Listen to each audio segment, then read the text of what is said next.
Welcome to Find, Tell, Share, the Storytellers podcast. I'm Chris Sissons, and my business is Market Together. I'm a local marketing coach, and I specialize in using stories to market and develop your business. And I'm Jemma Rosenthal. I'm a singer-songwriter, dancer, choreographer, and actor, and I help people to find their voices in both singing and speaking and lots of other creative ways.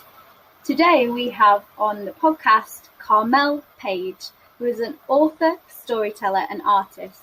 Now, Chris was talking to me during the week about a challenge he had for me was to write a song based on our guests. So, Carmel, I have a little song based on your introduction to introduce you. How would you like to hear that song today? Is that okay?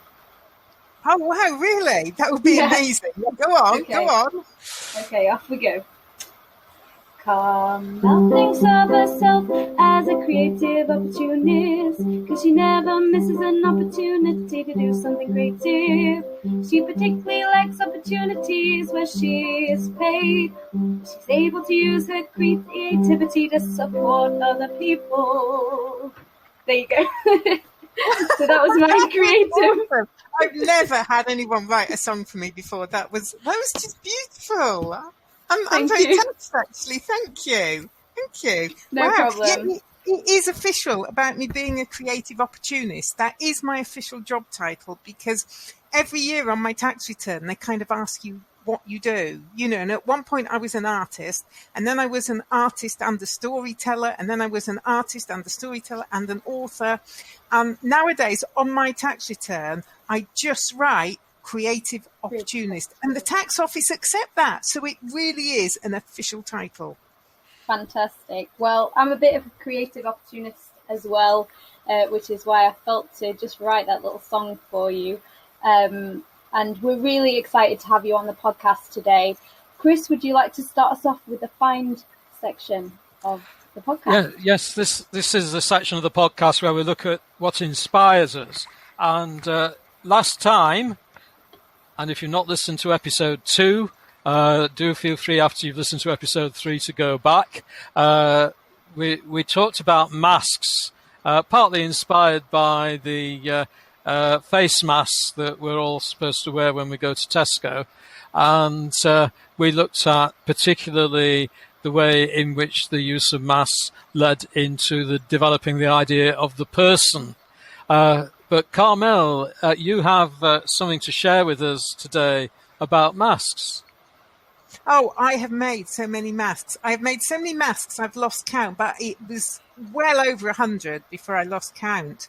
But it started because I got a friend who doesn't sew, whose mum has carers. And the carers were told that they would not be given any PPE. They had to provide their own washable masks. And they had to wear a new mask with every client they went to. Well, these women that were doing this job, they're on really low pay. They might see 15 people a day, so they needed 15 masks. But then if you've got to wash them and dry them, they needed 30 masks. So this friend, she just said, no way should these women be having to do that.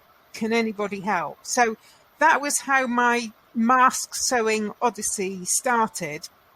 Now, one of the last art projects I did before lockdown, a friend gave me a bag of remnants and said, could you use these? And this particular friend, she actually made costumes for dancers. So can you imagine her remnants? They were all like sparkly and glitzy and razzmatazz and animal prints and bright colours. So my masks were really, really lively masks. And I just thought, if we've got to wear a mask, I want it to be nice.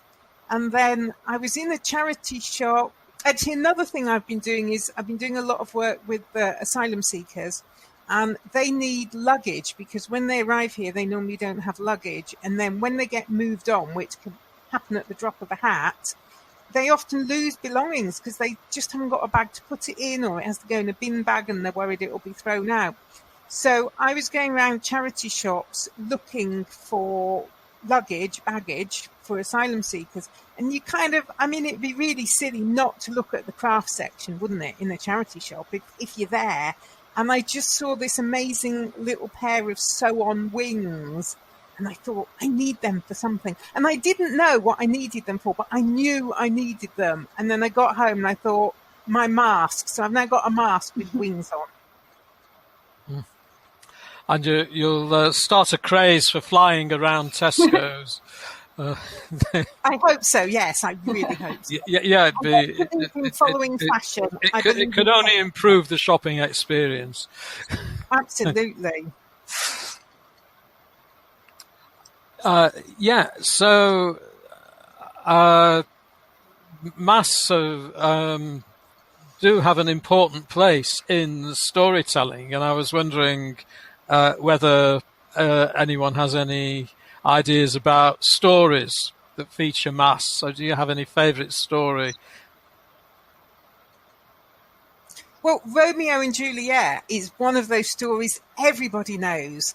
And what I love about that at the moment is that they weren't wearing the masks for safety. They were just wearing them for fun. They were just wearing them because it's exciting to go to a masked ball and not know who else is there. And somebody asks you to dance and you don't know who it is.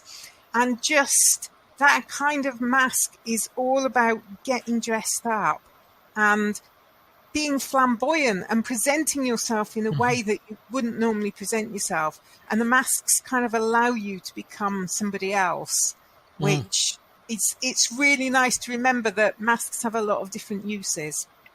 Yeah, and they can be fun, hence the wings on the mask. Yes. Yeah. I talked about last week when we had Leon, and I spoke about that I'd made some masks back in college because I did drama and we did commedia dell'arte, and I had a mask that had a really long nose, and I was just looking up about Phantom of the Opera as well, that they have masks in that show, and there's a reason why he only wears half a mask, and it's partly to do with it not being as comfortable. And one of the things, Carmel, you were talking about just before we went on the podcast was about that masks aren't always the most comfortable things for if you're wearing it as on stage. You think that people would feel more comfortable, but then they actually might not because of the actual mask wearing. Do you want to talk a little bit more about that? I know I just said what you said before, but in your own words, if you want. Yeah, people are finding mask wearing uncomfortable now, but that's nothing new. I find when you wear a mask, I've got quite long eyelashes, and if you wear a tight mask, my eyelashes kind of knock against the mask, and it's always been that you get hot, you get sweaty. You know, if you've got a big nose, it's pulling against your nose. So performing in masks is actually quite difficult unless they're really professionally made for you. It's always been a hard thing, and people sometimes think if you put children in a mask, then they'll feel less self-conscious and they'll perform better. But actually, a lot of the time, they're so distracted by the uncomfortable feeling of wearing a mask that it doesn't help their performance at all. The other big issue you've got is in terms of if you're telling your story through mine, then being in a mask makes no difference. But if there's any speaking in your story, and if the mask is coming over your mouth, then you're going to get a very muffled sound. So masks for storytelling, ideally it would just be what you call a half mask, which just goes over your eyes, and then your nose, your mouth is free for your speech.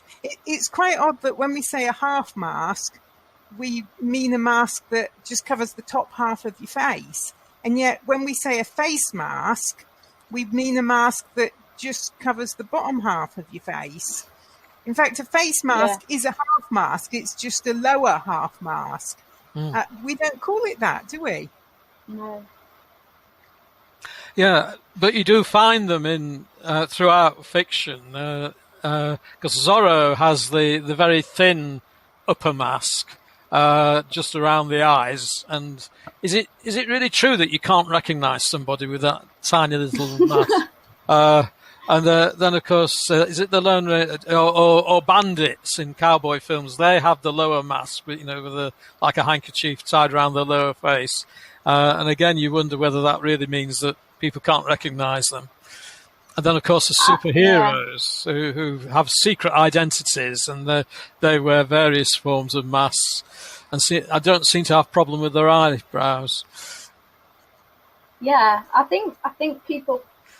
I think it's more difficult to recognise who someone is, because when I went out to Black Lives Matter and we were always wearing masks, and it was a little bit difficult to recognise someone, but we did actually recognise each other. So I think you can. I'm not sure if it is as good a disguise as they maybe make out in stories, because I think because everyone was like, "It's Jemma," so they did recognise me. So, yeah, Jemma, I understand that you have been crossing the sea recently. Yes, I've been away. I went to the Isle of Wight, which is where my family live, and I spent some time with my brother and my nephews. So my inspiration, what I've been finding, is having time off and going to the sea as well, and dipping my toes in the sea, and then journaling after and having some quiet time with myself. I took some time off social media and just sat with my journal and wrote about my day. I found that inspiration was a lot more fluid, and I was kind of writing my day in storytelling way, which I wouldn't always normally do. Sometimes I would not have as much flow in my stories as when I was there, because I'd been in the sea. There was one day when I went in the sea 3 times, and it kind of helped me to get into the flow and be a bit more creative. So that's what I've been finding lately. Yeah. Mm-hmm. Yes, I walk around Sheffield, and certainly noticing nature. I mean, the exciting thing at the moment is blackberries. There are blackberries absolutely everywhere. The most luscious ones are the ones that are next to the road and are probably covered in pollution from the road. So you have to sort of go around the back and along the river. And that was actually one thing that we did with my nephews. Were actually finding the blackberries, because where we were staying there was lots of blackberry picking places. So that was one thing that really enjoyed doing. Mm-hmm. Have you been picking any blackberries lately, Carmel? Or I've been picking them, I've been jamming them, I've been eating them, I've been freezing them, I've been making chutney out of them. I just think this idea that you go for a walk and there is free food just hanging on a bush waiting for you to pick is amazing. And this year they have been really, really sweet. They have, yes. Yeah. I mean, it is like picking sweeties off a bush, isn't it? They are so sweet this year. Yeah. And I just love them. Never go out without a bag. And then I get home and I eat them. It's wonderful. And no two taste exactly the same. If you notice that. That's true. Yeah. So you can get inspiration from nature through all 5 senses. Yeah. Yes. And my inspiration this time is I wrote a blog post last week about hospitality, and I've been sort of mulling over hospitality a great deal since then. And it does seem to me that first of all, there are 2 types of hospitality. There's domestic hospitality, when you invite someone into your house for a cup of tea or a meal, and you're talking over that. And then there's also commercial hospitality, when you go out to a cafe or a restaurant or a coffee shop and sit down and take in the atmosphere. And I think in different ways, those 2 types of hospitality help creativity. And certainly traditionally, the guest had certain, let's say, expectations, maybe not duties. They would be the bringer of news. They would be the bringer of news stories, and maybe some were minstrels who'd bring along a musical instrument and sing one of the latest songs or a traditional song and get everybody joining in and so on. And that And so hospitality was a direct way of encouraging people to be creative in the way that they express their experiences. And then on the commercial side, I mean, obviously we don't go and perform in restaurants, not normally, not unless we can't pay. That's usually the washing up. But the simple act of breaking the routine of the day, going out, sitting among people. I find I often do some of my most creative work sat in a coffee shop writing. And I could write that at home, but somehow it's different and I feel more inspired. But even sitting there and reading or sitting there and watching the world go by, it just breaks the thoughts that you've had during the day and allows new ideas to flow in. So both types of hospitality, perhaps in different ways, enable creativity. Yeah, definitely. I was working with last year, I worked with Blend Kitchen, and I did some songs there and then did some creative workshops up in the top room.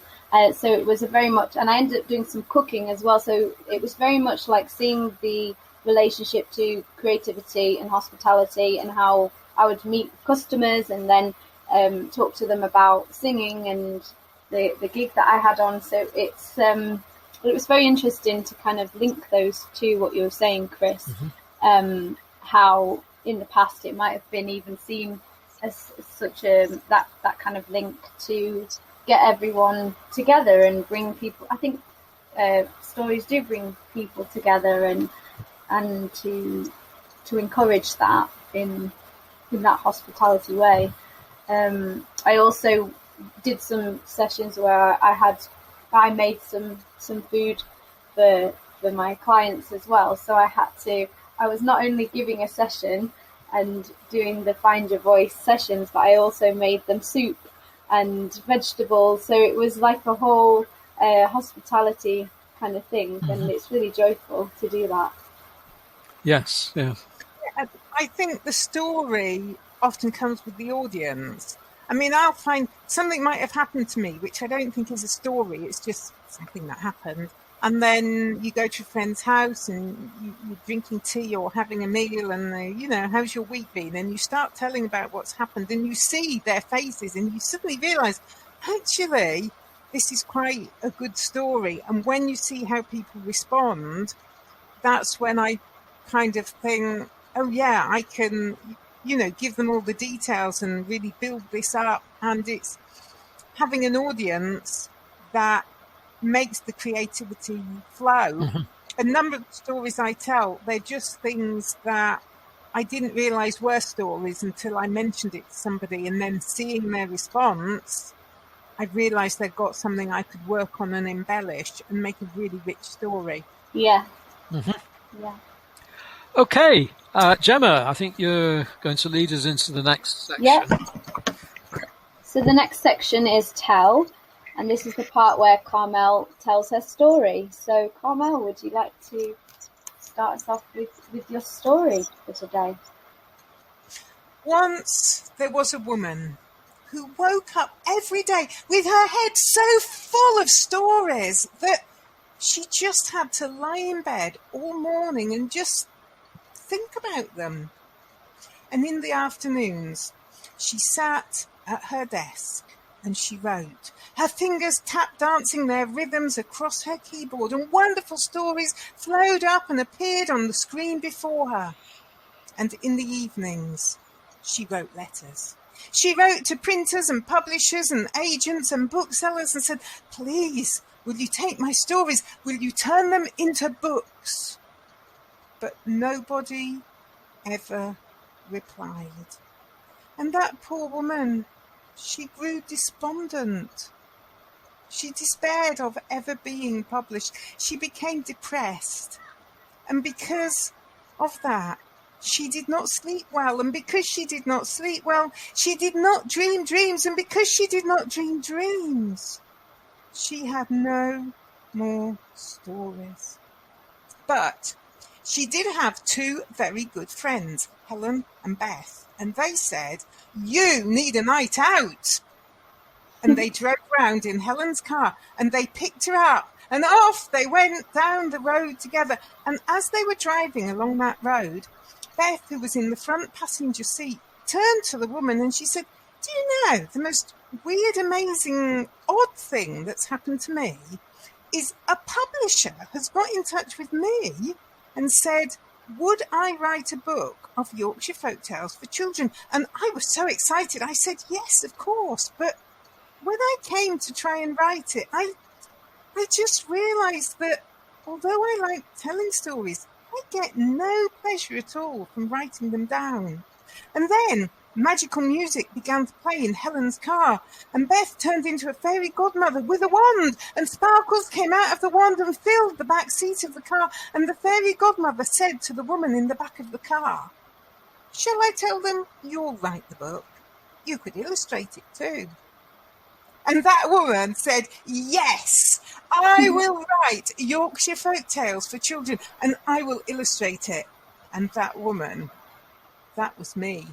And I wrote the book for the History Press, and it was published on Yorkshire Day, very appropriately, 2 years ago. Thank you. Fantastic. Wow. That was so enlivening, the way you told the story. It was like a fairy tale.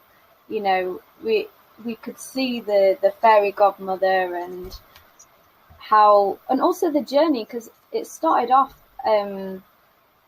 quite sad, and it was like the way you use your voice to indicate the sadness of the woman in the story, which we didn't know at the time will be you at the end, but then it kind of hooked us into the journey of that story. And even though it was quite a short story, it kind of brings you in, and you feel so joyful at the end of it because of the outcome, and well done as well for writing. Oh, thank you. That's and getting it published. So yeah, go on. It felt to me like it's an odd thing selling children's books, because the children don't buy the books. So you write books for children, but it's actually the parents, the teachers, the librarians who tend to have the money and buy the books. So there's a real complicated issue when you're publishing for children about who is your audience, because although you have to appeal to the children, you also have to appeal to the grown-ups. So it occurred to me that if I was going to give talks about my book, which, you know, as an author, you get invited to give meet the author talks and do events, that not only did I have to be able to talk in a way that children would appreciate, but I had to in some way convince the grown-ups that I was somebody who could write stories suitable for children.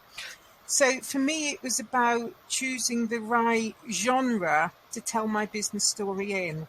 And as someone who was writing, you know, folklore fairy tales, I needed to be able to tell my business story in that genre. Yeah, and you certainly managed to today. So where can we say, if anyone who's listening wants to buy this book, how would you buy the book? Well, it's on all the online sites, you know, Amazon, Smiths, eBay, all the big bookstores, and all good reputable Yorkshire bookshops have it in as well. Or, if people want signed copies, they can get those from me. Oh, fantastic. I might want a signed copy.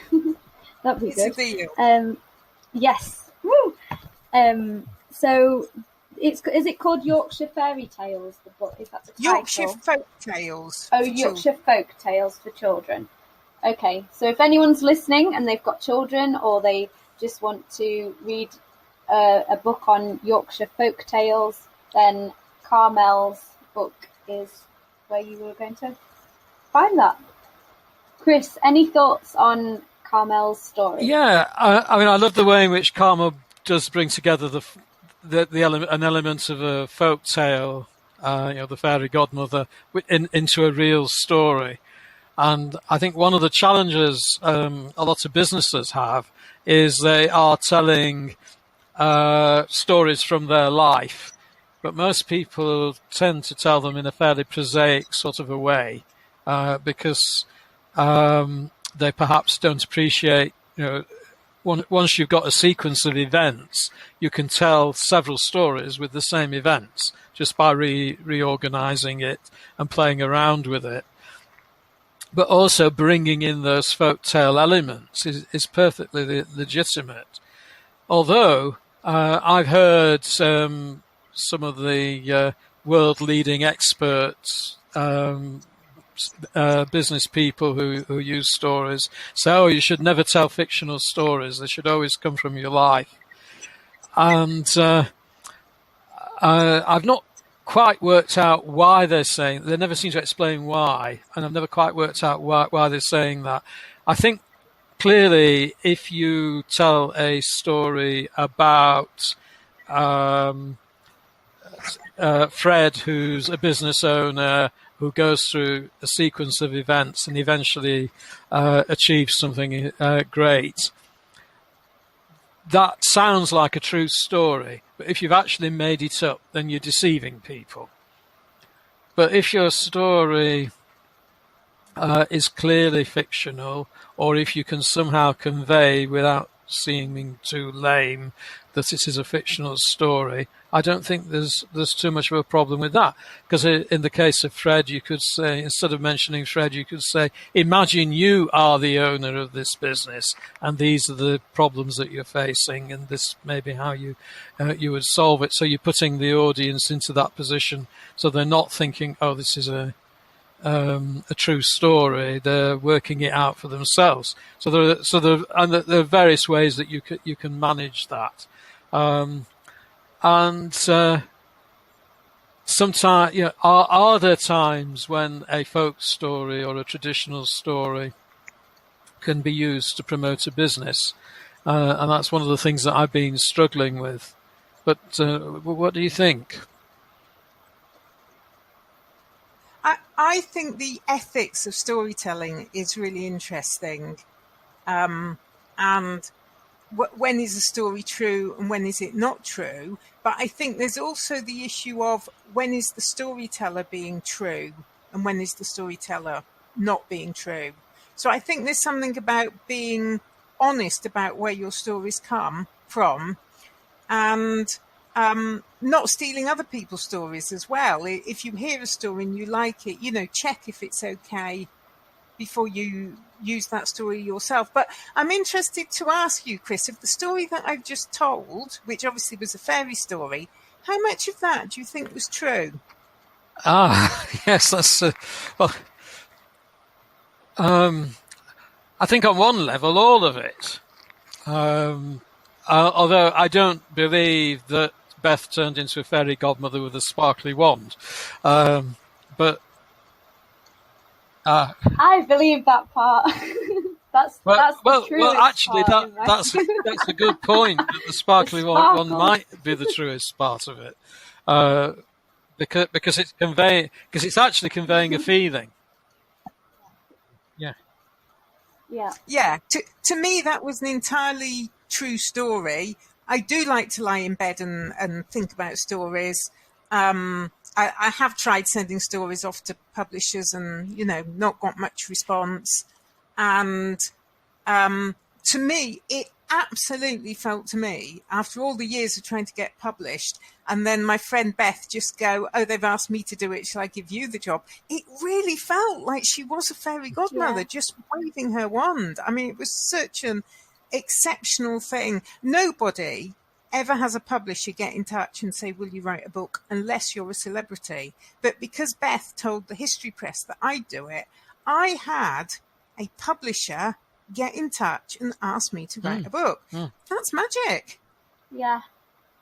It's really inspiring as well, because it just shows that magic is possible in life, as in you do get offered. I've had it happen to me, just been asked on the spot to do a singing thing and just ended up with my dreams coming true in that moment. And it does happen.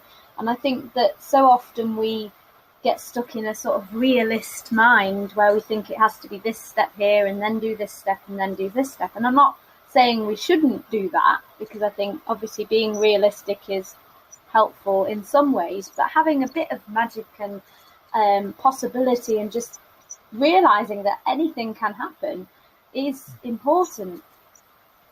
And that's the value of storytelling, isn't it? That it just opens up opportunities and it opens up ways of thinking. But I mean, I never thought when I was asked to do a podcast about stories and business and that I would have a song written about me. I mean, that's magic, isn't it? I'm so chuffed with that. And I didn't know that it was going to come out until this morning. So that's why it kind of was a bit on the spot. But Chris just said the idea, and the idea was kind of going around my head this week, and I was thinking, that would be really good to just do a song about Carmel, but I don't really know much about Carmel. And then I looked at your intro, and I thought, well, that looks like something I can work with. And then I just thought about this little, and just thought that would work. And you get these improv shows, don't you, on you mentioned Radio 4 before as well, and you get them on TV sometimes where actors or songwriters will just have to immediately write a little tune. And to be fair, I had a little bit of time before, but it wasn't much time to come up with something. But it is magic when you just, it just pops through. And I think another point is also to say that there was preparation before you were. So you were offered that fantastic opportunity, but you had been writing stories before. Am I correct? As in, you'd wanted to be published. So, as in, there's that element of magic, but there's also an element of preparation. And same with me, obviously writing a song. Yes, it did sort of just pop into my head, but I have been practicing writing songs and singing for a while. So I don't know if that makes no, it does. I mean, I was extremely fortunate to have that opportunity, but Beth and Helen, my friends who picked me up, I actually run a storytelling club with them. So they knew me because even though I wasn't getting stories published, I'm passionate about stories. I carried on writing stories. I carried on telling stories. I'd taken on responsibility with them for running a storytelling club. So I was very committed to stories, and I hadn't just given up and completely out of blue. And of course, the reason why Beth thought I'd be able to do it is because she knew that I was writing, that I was creating, that I did work with children. So yes, I was incredibly fortunate, and I will always be grateful to Beth. But people say, don't they, luck comes to people who work hard. And I think, there is kind of an element of that in it. Yeah, because if the opportunity had come and you weren't prepared for it, then you might not have it might not have been an opportunity, because you might have said, well, I don't have any stories, or it wouldn't have come to you, because it's the fact that you are a good storyteller and that you had been doing it for so many years, and that you wanted it as well. It's interesting to see how inspiration is sort of moving around the three of us. I said something last week which I'd almost forgotten, which inspired Jemma, and Gemma's produced a song, and I have a feeling that Carmel may have a story from that song before too long, and that works. And what the word that's been used a couple of times now is magic. And of course, as sensible 21st century people under lockdown, we don't believe in magic at all. And yet, I remember once at a business network meeting, I began my 1 minute introduction by saying, once upon a time in a land far, far away.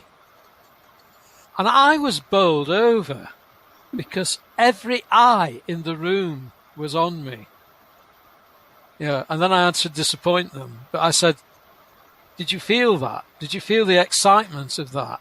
And this is a room full of adults, not children, adults.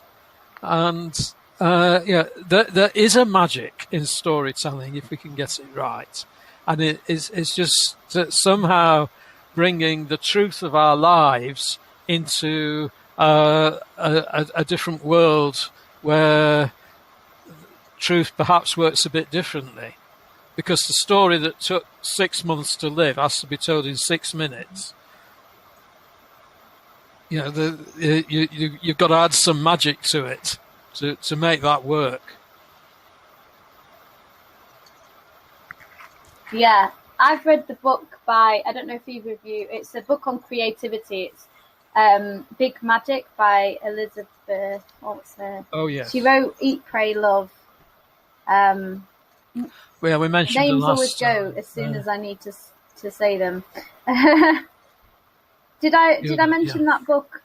Oh, Elizabeth Gilbert. It must be because it's quite an important book on creativity, and she talks about. She also wrote stories for a long time and wasn't published or I think she might have been published, but it wasn't getting her sort of recognised. But she carried on, and part of her teaching or method is to say, just create, just do the creation, no matter what, whether you're recognised for it or whether you're not recognised for it, whether the book does well or whether it doesn't. You just create, and then things happen. Magic. And her book, Eat, Pray, Love, then became quite a famous book. But she also just says about not making those things important, but to just create and find that. And she also talks about creativity being that the ideas are actually in the air and that they drop into it's interesting how it links into Carmel's story, because she talked about one of her friends. She had Liz had an idea for a story, and then her friend also had an idea for the same story, but they didn't know. But she realised that she couldn't write that story, and so she didn't actually mind because her friend had done it for her. And it's really interesting how that can happen in some ways, where creativity is almost like, I mean, this is just her belief, but it's almost like it's in the air, and then if you're a channel for it, you can put it out there. Yeah, it's finding the magic in the story, which is what I do in I run a session usually twice a month where a business person tells a story and then gets feedback from me and other business people who are there. And it's finding the magic in the story that's really the key to it. Sometimes that's more difficult than others, but it's and sometimes people have already pretty much found the magic. But it's very interesting because when we listen and then provide feedback, we often, as an audience, see something that that the storyteller hasn't seen. I mean, I remember, for example, someone who told a story about deep depression. I mean, he was literally sat in a room with the windows papered over, sat in the dark for I think several weeks or months, and so we listened to this story, and he talked about the pets that he had as a child, and he talked about the pets that he has at the moment. So I said to him, "Did you have pets while you were depressed?" "Oh yes," he said, they were there in the flat with me. I said, "So they've been with you? These animals have been with you all the way through?" And he said, "Yeah, it's what kept me going." And I said, "Well, that's it. That's your story. Tell the story of the pets." And he got really excited. And I don't know whether he did it, but he was planning to, give talks about his story in hotels and bring his dog along with him and get permission as a sort of help dog. I'm not sure whether that happened, but it's just finding that key thing, because he didn't explicitly say the pets were there at the lowest time, but it was just worth asking, and suddenly it all sort of came alive. Yeah. Yes. I call it fairy dust. I think when you write a story, you have to find a way to add the fairy dust. And quite often that's not actually the story, it's how you tell the story.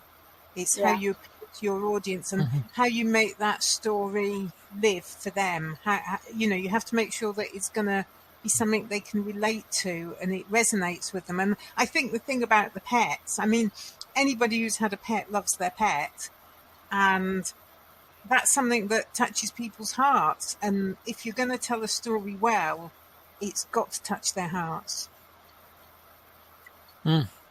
But this is one reason I make the distinction between find and tell, because clearly finding the material that you're going to use in your story is incredibly important, because that's your inspiration. That's the thing that sets it off. But the telling of it is a different exercise altogether. You're taking that raw material, and telling is adding fairy dust, really. It's how you tell it makes all the difference between a story that's I was born in 1972 and I went to a comprehensive school in Doncaster, and and you're thinking, oh dear me, are we going to go through every? I remember one person told the story, and she was an accountant, and she told this story, and it was a life story, one thing after another, and I couldn't believe what I was hearing, because when she was a teenager, she ran away with the circus. And it was just another incident in her life. She just sort of passed over. And stop there. I want to hear the story about running away with the circus. There has to be a story there. There has to be. So sometimes you miss the magic. So she just said it as and then I run away with the circus, and then this happened.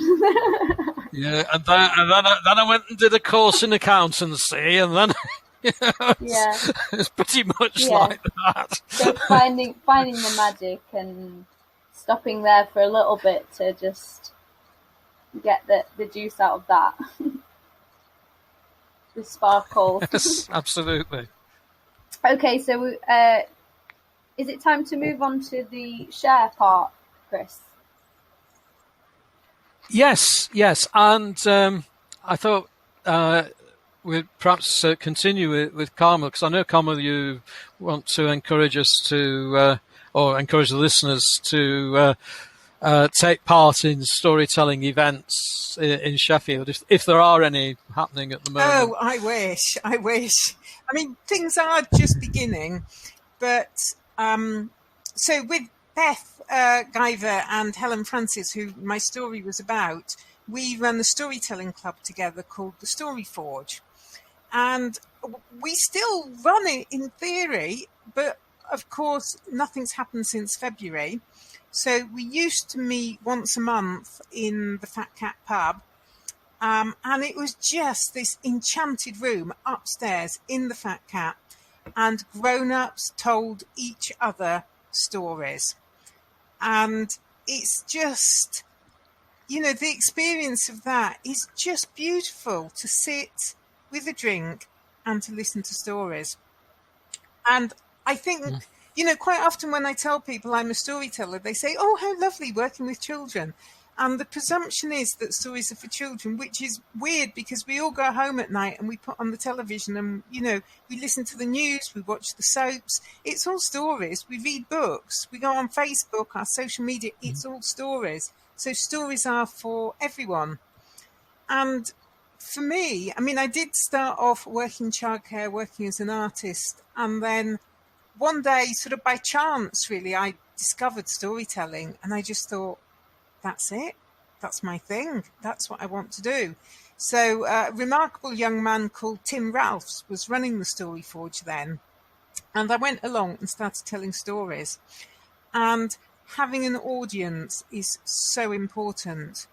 And that's why telling is so much better than reading, because if you're reading a book, you're not looking at your audience. You don't know how they're responding. But when you stand up and you look at the audience, you learn so much, because you can see what interests them. You can see what bores them. You can see how many are crying. You can see how many are laughing. And anybody who wants to improve their storytelling, find an audience. Really, really important to have an audience. But it's also important to learn from others. So when I started going to the Story Forge, I mean, I was absolutely bowled over by how fabulous some of the storytellers were, because every other month we pay a professional to tell a story, and they are just extraordinarily good. But we have open mic. Some of the open mic tellers were incredibly good, and I just found myself thinking, why am I engaged by some of these stories and not others? And I found it really hard to put my finger on why the not so good storytellers were actually not so good, and what was it the professionals were doing that was just transporting me to the world of stories. So observing other storytellers, listening and thinking really, really honed my skill. Now, sadly, at the moment, the Story Forge isn't running. As soon as we can get it back running, we will, but it's just not practical at the moment for a lot of reasons. And the Fat Cat Pub are just needing to focus on sort of doing their basic stuff, really, not holding events. But if you follow us on Facebook, the Story Forge, join the group or sign up to the page, then whenever we hear about storytelling events that are online, we're putting the information up there. And there are some absolutely fabulous storytellers who work professionally, who are used to being paid for telling stories, and actually they're just doing it for free. So have a look, have a listen.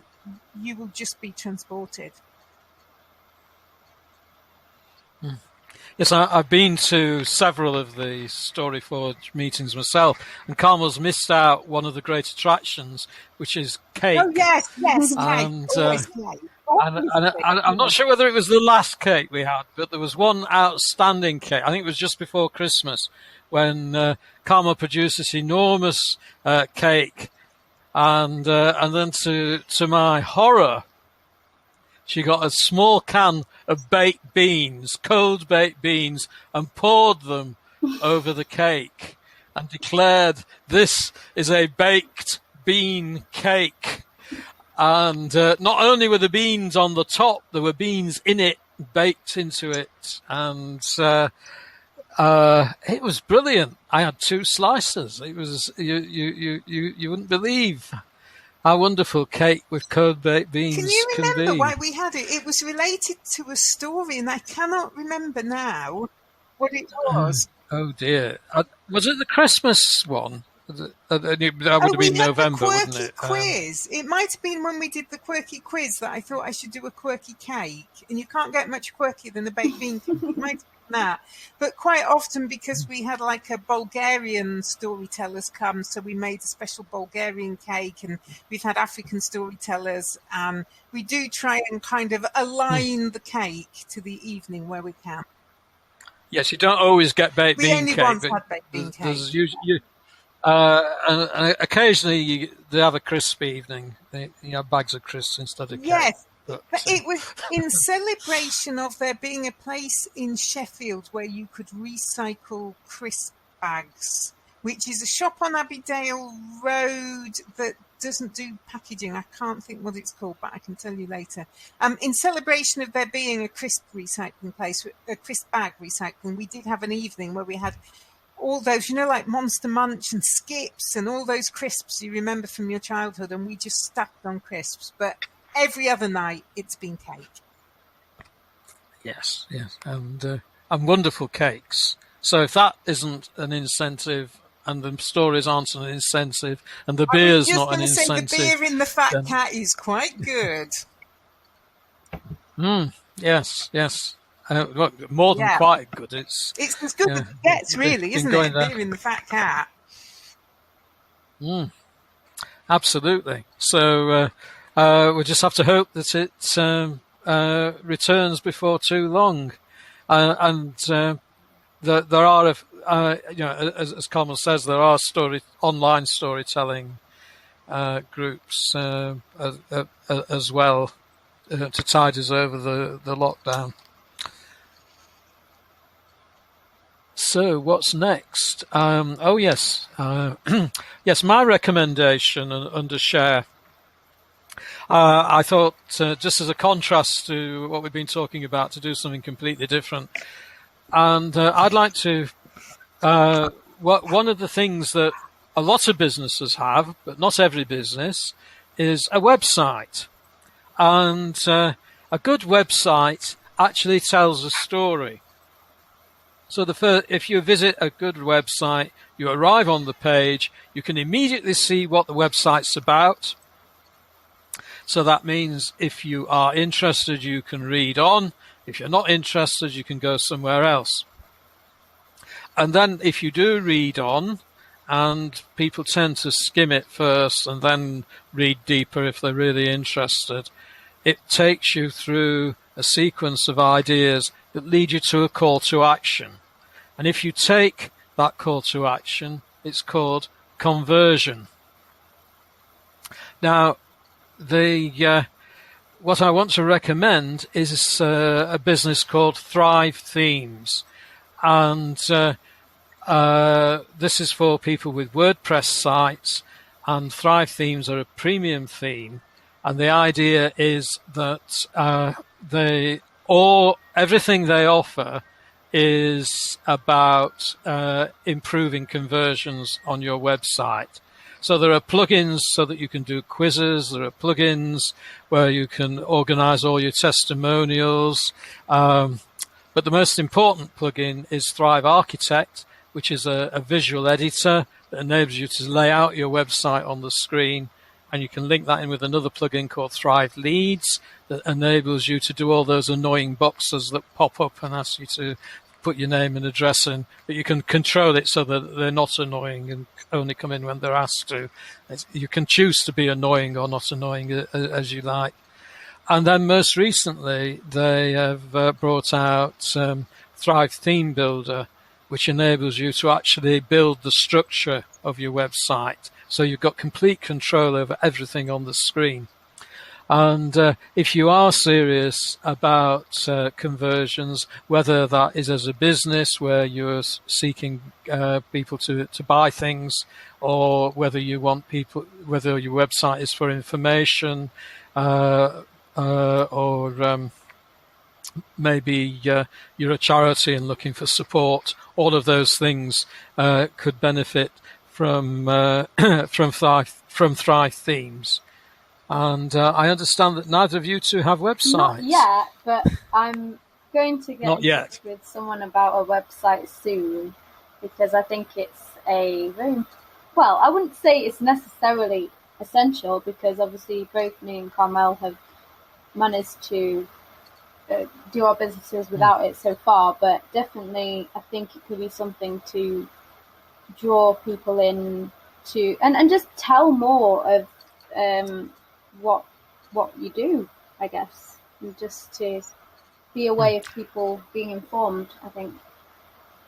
I think when you're self-employed, I mean, everybody says when you're self-employed, you must have a website. And I've been incredibly fortunate in that I've had as much work as I've wanted, really, without having a website. So I've never done much. I've been incredibly lazy about sort of publicity and promoting myself, because I've just been fortunate to have a lot of work. And then since March, I've hardly had any work at all. I'm not sure at the moment if having a website would make a difference or not. Perhaps it would. Perhaps it would. I don't know. I have found Facebook's quite useful, because you can tell a story on Facebook. You can put a picture up. And I suppose that, like I was talking before about audience feedback, and you get that on Facebook in a way that perhaps you don't so instantly on the website. So for me, that's quite good if I put a story up and people respond. And then you can kind of have the next chapter, can't you? You can write a whole saga because people put a comment and go, oh, wow, what happened? Are you okay? And then you write the next bit. So I find that's quite a good way to communicate with people. But maybe the website is what I need to do next. Yeah, I do think you've actually raised a very important point there, because I'm one of the, although I do marketing coaching, I'm one of the few who don't insist that you should have a website. And I'm certainly not insisting at the moment. I'm saying if you want a website, to consider Thrive Themes and have a look at it. And it might not be for you.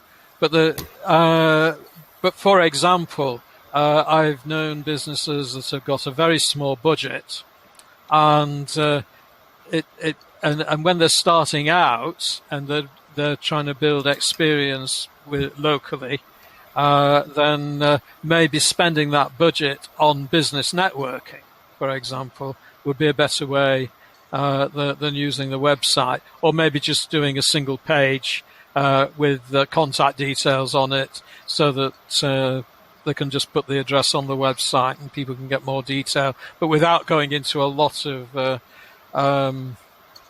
a lot of detail on the website, just enough for people to stay in contact. And the thing about Thrive Themes as well is you do need to consider, do you want to be in control of your own website and build your own website and keep it going yourself, or do you want to buy in support from someone else? And that's another financial decision. And obviously Thrive Themes is much more for if you are wanting to do it yourself, and if you're going to rely on a website developer, then obviously you'll be paying them, and they'll have their own equivalent to Thrive Themes. And Jemma, I believe you have a video to tell us about. Yes, so I was watching a video of Marie Forleo interviewing Roger Love. And Marie's a life coach and Roger Love is a voice coach. So these are two things that I do. So I've obviously found it a fascinating conversation. And one of the things he was talking about is how if you want to work on your singing voice and you want to work on your speaking voice, that actually there's just one voice. And this is something I found really interesting, because it's something that I've been telling people when they've asked me, what's your business? What do you, is it singing? Is it speaking? And I go, well, they're actually, it's the same voice that you're using. So if you can improve your singing voice, your speaking voice will become even better, and you'll be able to use the sounds. And I think it's the same with if you want to be a speaker, if you want to be a singer, then learning how to use your voice in speaking can also help, because really it's having that flow within your voice and being able to use the sounds. He also talked about having melody within a speaking voice. So he said, like, some people just talk very, very on the same note, and they just have either one or two notes that they go to. And but most of us aren't aware of this, or you might just go down at the end of notes. See, I automatically go up sometimes, but the becoming aware of our use of melody can actually help us to decide how we want to use our voice, so that we can then choose to take it up or to take it down, to then go, using that element of melody and taking it, all the way, Carmel did it so well when she was talking about and then this fairy godmother appeared, and it brings such an excitement when you can use that melody and that tone in a story, rather than just saying, and then a fairy godmother appeared, which would be fine. If maybe you might say it that way if you were just talking to a friend, but if you're talking to an audience and you're telling a story, or even if you're with a friend and you kind of want them to feel a certain way, then using your voice to create that excitement. And then she used her voice differently as well when she talked about, so you want to do the opposite when there's a sad moment. So, and she just couldn't find anywhere to publish, and no one was publishing her. And you wouldn't do, and no one was publishing unless it was a comedy or something. You wouldn't go up at that point. You would go down. And it's kind of having that awareness of, I don't know whether you consciously do that, Carmel, or whether it's just something you naturally do. Could you speak a little bit about that? I think it's something. It's about being aware of the audience. So, you have to think not only what the story is, but how you're going to transport a story from what you're imagining in your head to what someone else is imagining in their head. And you have to do that in every way you can. So it's choosing the right words, but it is also how you express them. And I think if you're telling a story, then actually you can't be doing anything else at the same time. So thinking about your dignity whilst telling a story won't help, because then you'll think, oh, well, I better keep very calm and very still, and I don't want anyone to think that I'm being a bit silly talking about fairy godmother as if it's real. That doesn't work. If you're telling the story, you've absolutely got to be in the story zone yourself. You've got to believe that story yourself. You've got to be seeing that story, and you've got to feel the emotions of the story, and then that will come out in your voice. Yeah, that's a really good point. It's about getting rid of self-consciousness. A lot of the things that I work on with clients is that that little doubt or that self-conscious thing that we can sometimes have. It actually blocks our expression, because like you said, if we're totally in the story and we're not thinking about how people are perceiving us, we're just thinking about, this is what I have to say, and it's so important that I'm going to say it, and that's all there is. Yes, I'm a Methodist local preacher, and until yesterday I hadn't preached since the lockdown in March, and yesterday I preached for the first time. It was a recording, so there was one other person in the room who had to pretend to be the congregation, and I immediately sort of found my voice, whereas I find when I'm doing things like this podcast, I haven't quite got there in the same way. But one of the and local preachers get together and support one another and so on. And a few years ago, Rex, who was in his 90s at the time, offered to lead us in voice projection. And he walked to the front with a suitcase in his hands. He put the suitcase down and he opened it and he turned to the audience and he said, "I haven't opened this suitcase for over 20 years. And then he lifted the lid and out of it he pulled a ventriloquist dummy. Now, he was a very businessman, very, very quite stern and severe sort of person. No one had any idea that he was a ventriloquist. Yeah. It was a complete revelation to everyone in the room. He was the last person on earth that you would think of as a ventriloquist. And, of course, ventriloquists know how to project their voice. Yeah.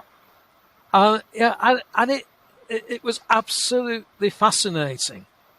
And he said to us, if you take your first and second finger, your forefinger and middle finger, and put them together, you should, if you're going to project your voice, you should open your mouth to that width. Yeah. That was one of the things he taught us. The only exception to that rule is if you're a ventriloquist. And he has his mouth pretty much shut. And it sounded like he was on the back row in the room behind us. And it didn't look like his mouth was open at all. And he didn't explain how he did that, but it was amazing. And he died a few years ago, but